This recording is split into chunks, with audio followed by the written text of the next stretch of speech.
Okay, so we are back with sex, gender, biology in a social world with Anne Fausto-Sterling. Uh,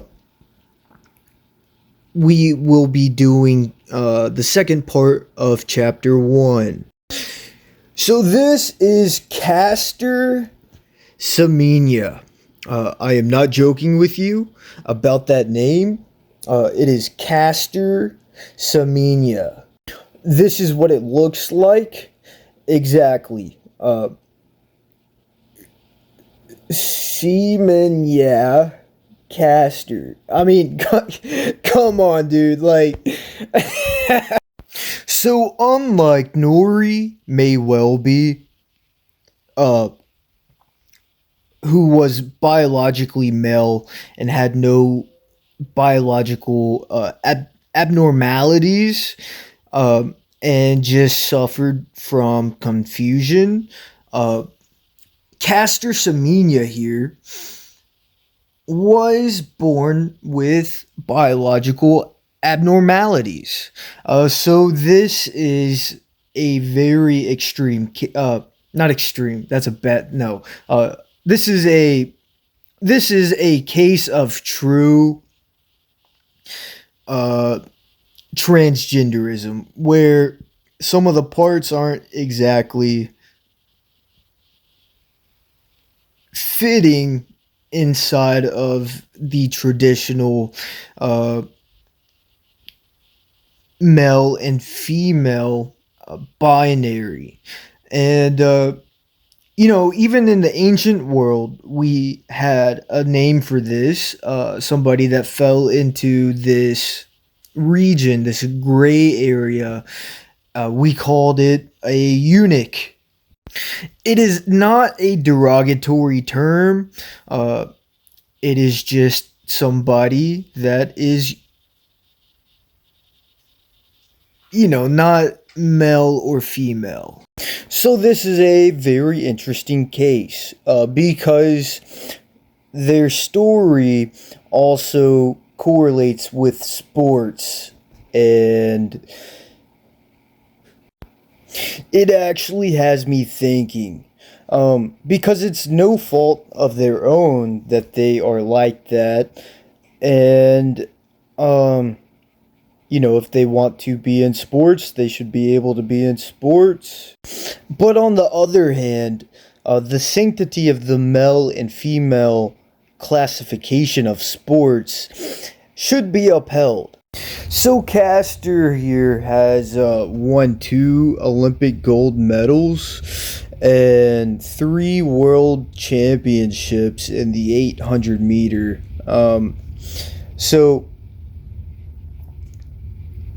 in the women's category, and this is very controversial because, of course, these people, the people that have a natural biological edge, with more having more testosterone than what is normally found in women, they will have a more competitive edge.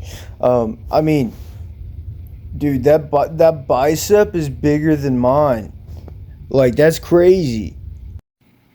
So the issue here is that she is upsetting the balance of women's sports. So if she competes in the male category, uh, she will lose by 18 seconds, which is a long amount of distance in running, 18 seconds. So she can't compete with the men, and she out competes the women. Why do we not make an intersex classification or a transgender classification and let them run? If they are so adamant about running, why don't we let them run in their own category and keep the sanctity of male and female sports. Make a category for women that have male attributes, and then make another category that are for men that have female attributes. Um, don't don't argue about the specificity. Uh, it's add two more categories, let them compete, and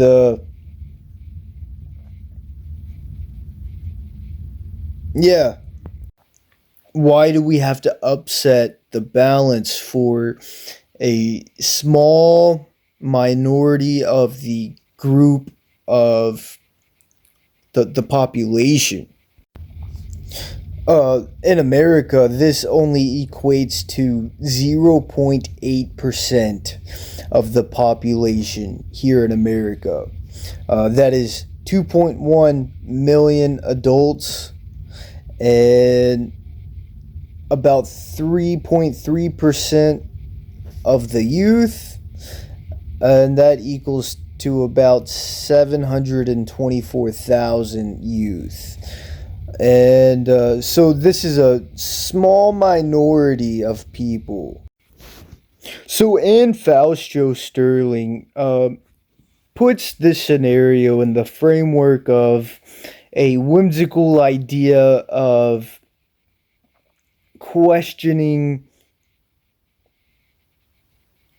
societal norms, to where there is no basis, which is detrimental to the human species. The human species does not asexually reproduce.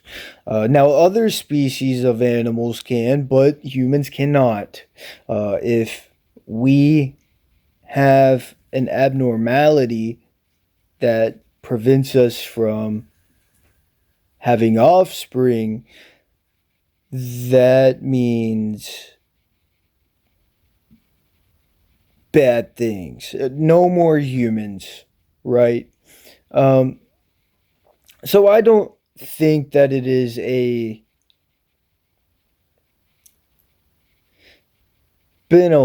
beneficial thing. It's like I've met a couple of people that have had missing limbs, right? I'm not gonna make fun of you for missing your limbs. It's not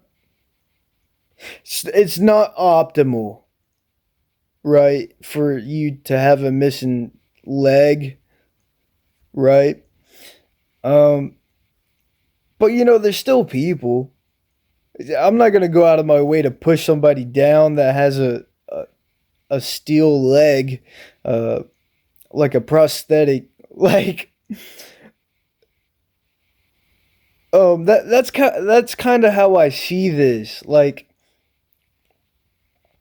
yeah, well, that sucks, but it sucks you can't have children, but you can still live a good, meaningful life.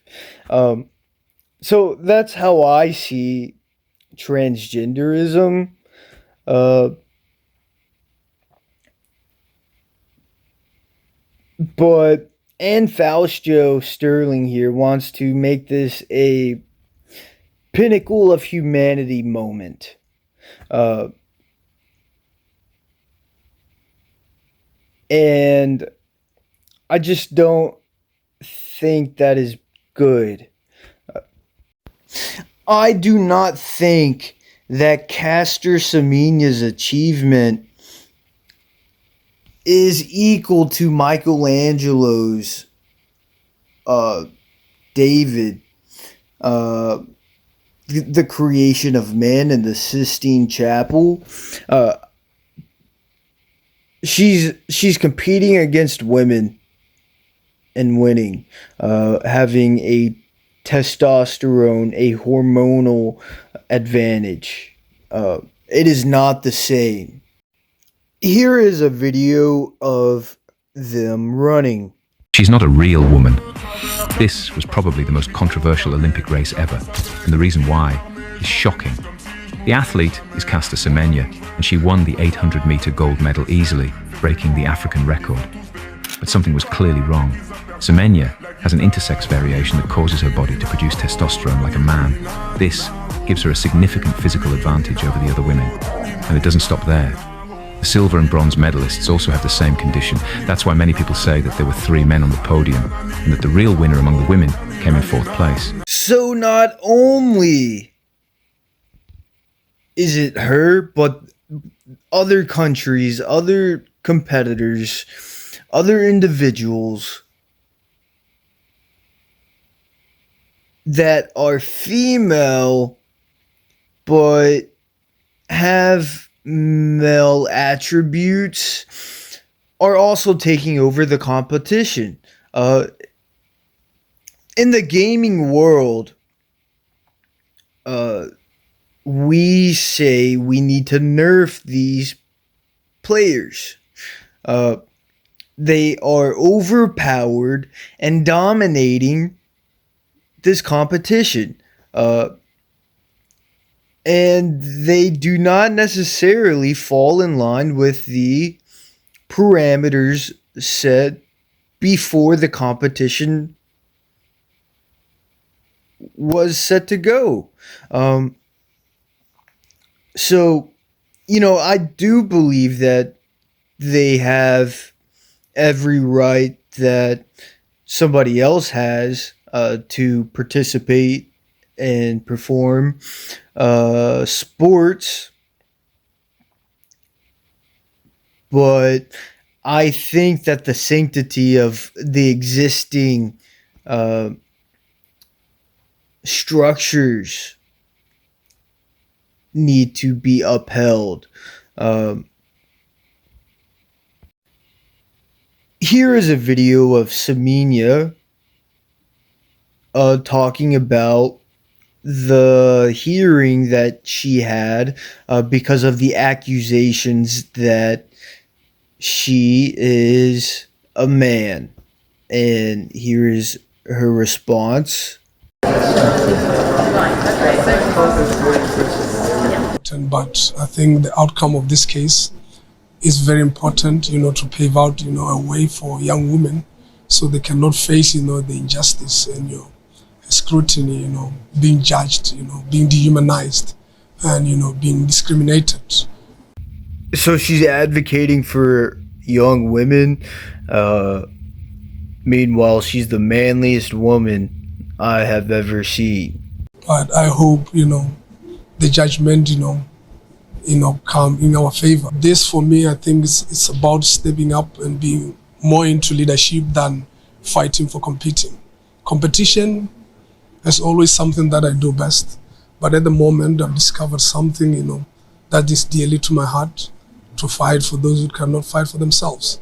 I do not feel like most women, coming from somebody that usurped a woman's sports competition, I do not feel like that is very empathetic towards women. Whenever you're basically cheating, right? You're skirting around the rules, and it is too OP. Now, if you want to advocate for transgender sports or intersex sports, I think you've got some ground to stand on. There should be a competition, a classification that allows you to compete. And that brings us to Anne Fausto-Sterling's opening statement for this book, she piques your interest with these two cases of Nori may well be and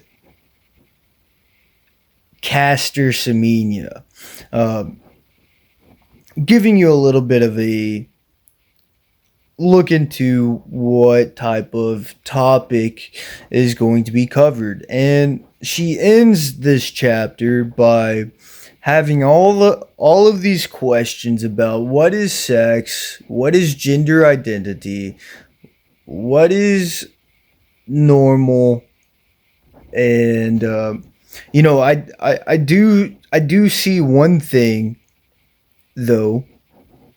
She is not comparing it to biological findings. She is just talking about social normalcy. She is not comparing it to what is healthy and what is successful either. She is talking about the possibility, the possibilities that can exist. I call this delusion of grandeur. What then are we to think about the future of gender? Is it really disappearing? I doubt it. Should there be more than two legal categories possibly? I agree with her on that. Do we know enough about sex and gender to deal intelligently with the idea of genderless future? No. Uh, that that is a loaded question. Uh, if you are talking about what is successful for a species, and that is to have offspring, that is the defining marker to have offspring. Uh, you know, I think you're not intelligently looking at the idea if you are not taking into account that in order for the species to survive, you must create offspring.